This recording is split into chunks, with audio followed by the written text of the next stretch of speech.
Federico has never left his teenage bedroom, as this 30-year-old young man from Sicily is still living with his parents. October 26, 2023, Italy. A mother in her 70s steps into a courtroom. But this isn't a crime drama.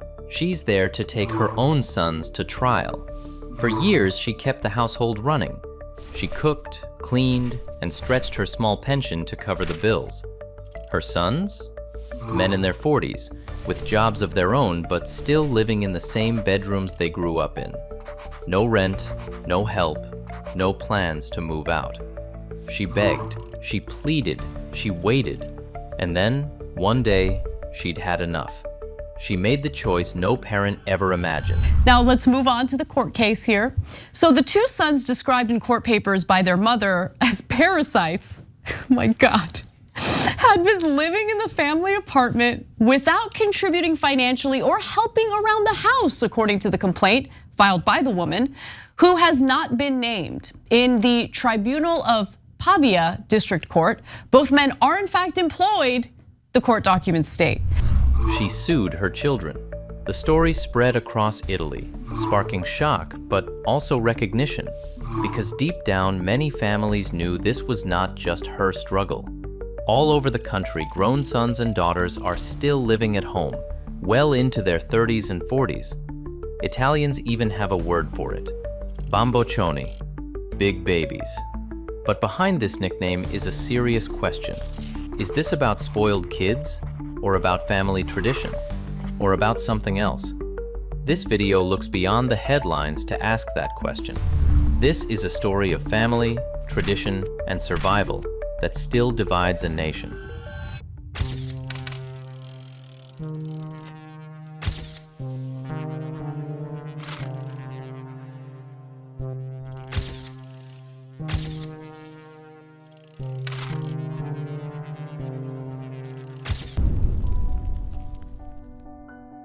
If you walk through an Italian neighborhood on a Sunday, you can see grown sons and daughters, some in their 30s, even 40s, still sitting at their mother's table. They are not there just to have a family dinner. They still live in the same bedrooms, with posters of rock bands and soccer heroes from their childhood. Italians call them bamboccioni, big babies. It's not meant kindly, but it's used often because the sight is so common. In Italian culture, family bonds are important. Parents don't stop supporting their children well past 18. Mothers especially carry that role with pride, and many young Italians grow up believing that leaving home too early is not independence, but abandoning family itself. This rhythm is woven into daily life. On Sundays, families gather for long lunches that stretch into the afternoon, with grandparents, parents, and children crowded around the same table. Often laughter fills the room, but sometimes arguments take over. Yet this creates closeness that feels warmer and more enduring than in many other places. But that kind of closeness isn't always easy. If you know your mom will cook, clean, and cover the bills no matter what, it's hard to feel any rush to leave. And if you've got the comfort of a safe home, stepping out into an uncertain world can feel almost impossible. On the surface, everything looks calm and happy, but underneath, there's tension. Love mixed with pressure. And sometimes, like in Pavia, that pressure finally bursts. Behind those cozy family dinners, there's a tougher reality. A lot of young Italians just can't afford to live on their own. People throw around the word bamboccioni like it means lazy or childish. But the truth is, it's not about immaturity. It's about the harsher reality. As of 2023, almost 70% of Italians between 18 and 34 are still living with their parents. Up north in Europe, most young people move out in their early 20s. In Italy, the average is closer to 30. And it's not because young Italians don't want freedom. It's because the numbers don't make sense. Look at Milan, the country's economic center. A small one-bedroom in the city center can run you 1,300 euros a month, while many young workers take home less than 1,000. Even outside the big cities, pay is low and contracts are unstable, like short-term, part-time, with little security and barely any benefits. When rent alone costs more than your paycheck, moving out isn't really a choice. It's a fantasy. Youth unemployment makes things even tougher. For years, it's been stuck around 20%, one of the highest rates in Europe. And behind that number are real people. Graduates waiting tables, skilled workers stuck in temp jobs, and thousands who've simply stopped looking. For many, staying at home isn't just a fallback. It's the only lifeline. But that safety net comes with strings. The longer you stay, the harder it gets to be independent. Parents keep providing long after they thought they'd be done, and kids remain dependent long after they're considered adults. What starts as a short-term fix quietly stretches into decades. Italy is certainly not alone, but it is unique. In Japan, for example, they talk about parasite singles, young people living at home while enjoying their life.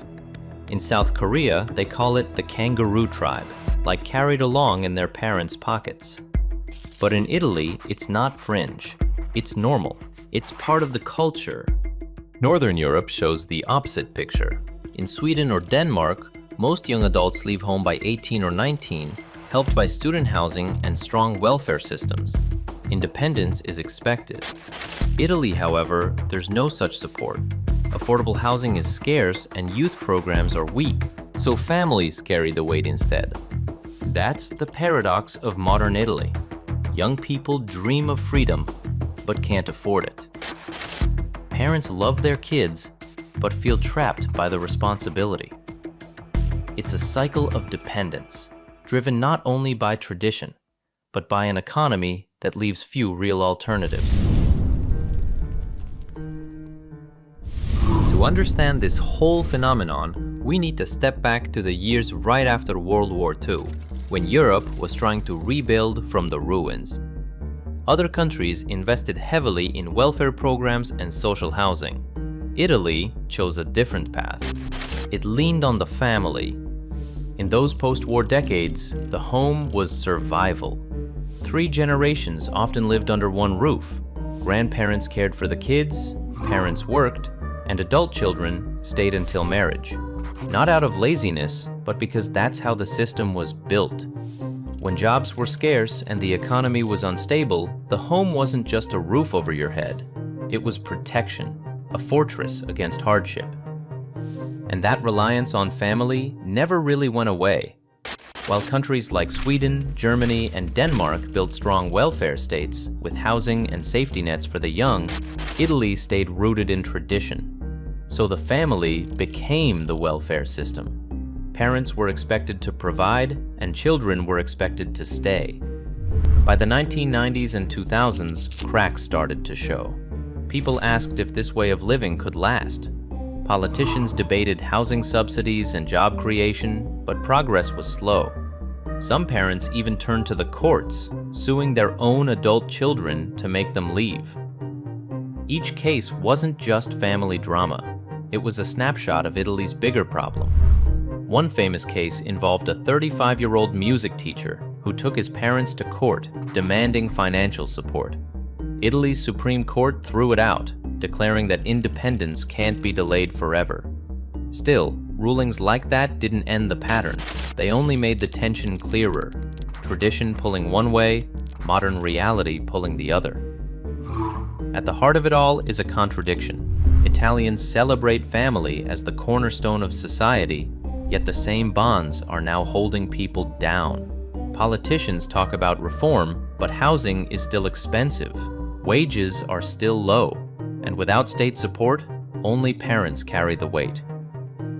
Critics say Italy is caught between two worlds, one where family means everything, and another where independence is essential.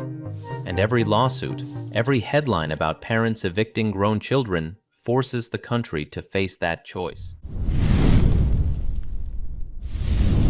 More and more family disputes like this have quietly made their way into courtrooms.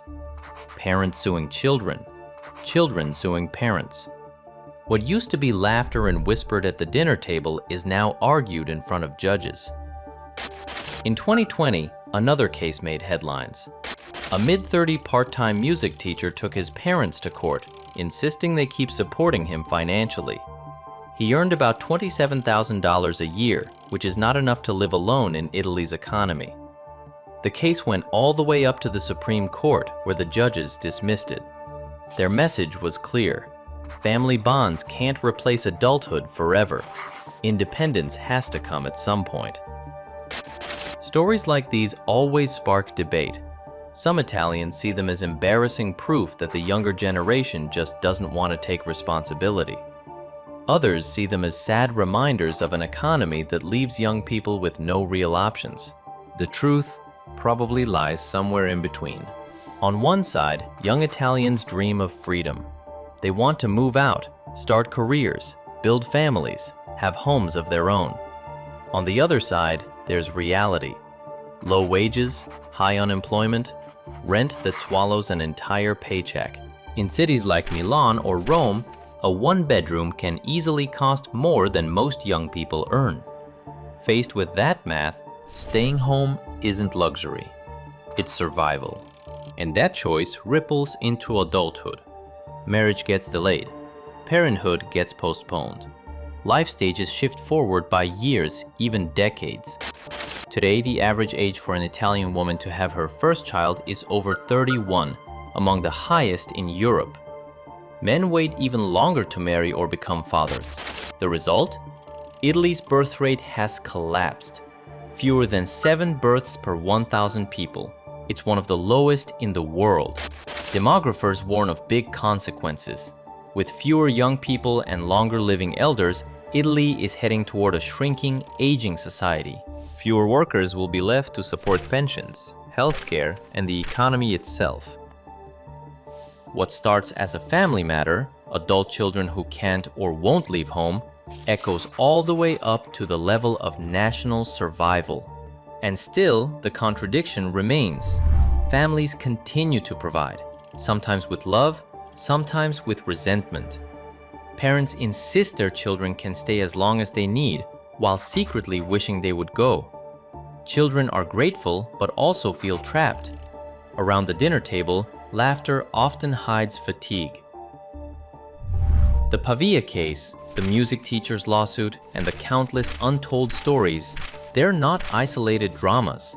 They are snapshots of a society caught between tradition and necessity, affection and burden. And they show the cost of the Bamboccioni cycle, not just for parents and children, but for Italy's future itself. The story of the Bamboccioni can't be told without looking at the deeper roots of Italian culture, and at the heart of that culture lies the Catholic Church. For centuries, the Church placed family at the center of life. Marriage was seen as duty, not just choice. Divorce was frowned upon. Moving out before marriage was discouraged.